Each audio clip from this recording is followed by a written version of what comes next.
ఇది Exide 2 kV inverter అనేది problem వచ్చింది.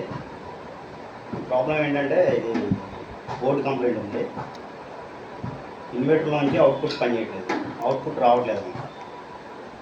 కరెంట్ ఉన్నప్పుడు పనిచేస్తుంది, కరెంట్ లేనప్పుడు బ్యాటరీ వోల్టేజ్ అవుట్పుట్ చూపించలేదు. అంటే బ్యాటరీ బ్యాకప్ కూడా బాగానే ఉంది. ఏమవుతుందంటే ఆటోమేటిక్గా కరెంట్ పోయినప్పుడు ఇన్వర్టర్ నుంచి అవుట్పుట్ పనిచేయట్లేదు. ఓకే ఫ్రెండ్స్, నేను ఓపెన్ చేస్తున్నా. ప్రాబ్లం ఏంటంటే ఇది ఓపెన్ చేసి చూపిస్తాను మీకు. దీని ప్రాబ్లం ఏంటంటే నేను కూడా చూపి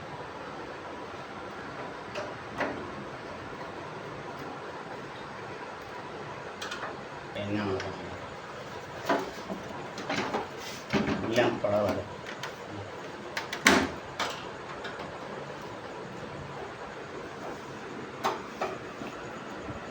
ఇన్వర్టర్ కొన్నట్లన్నీ ఓపెన్ చేయాలి పూర్తిగా.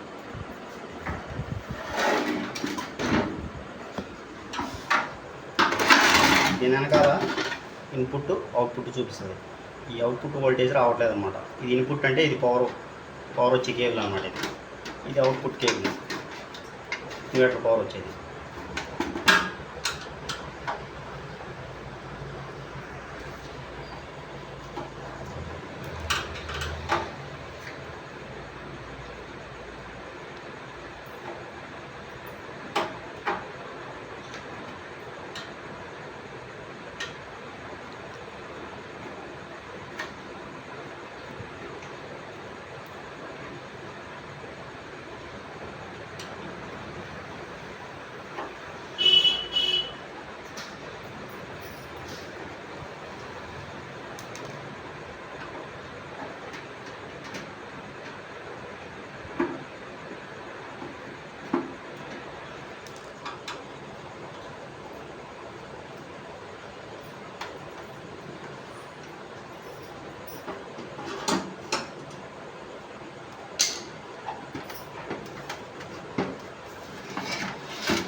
ఇది మదర్ బోర్డ్ అండి.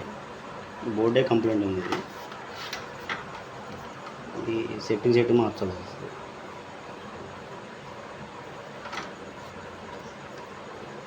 ఓకే ఓకే ఈ వీడియో నచ్చితే లైక్ చేయండి, సబ్స్క్రైబ్ చేయండి.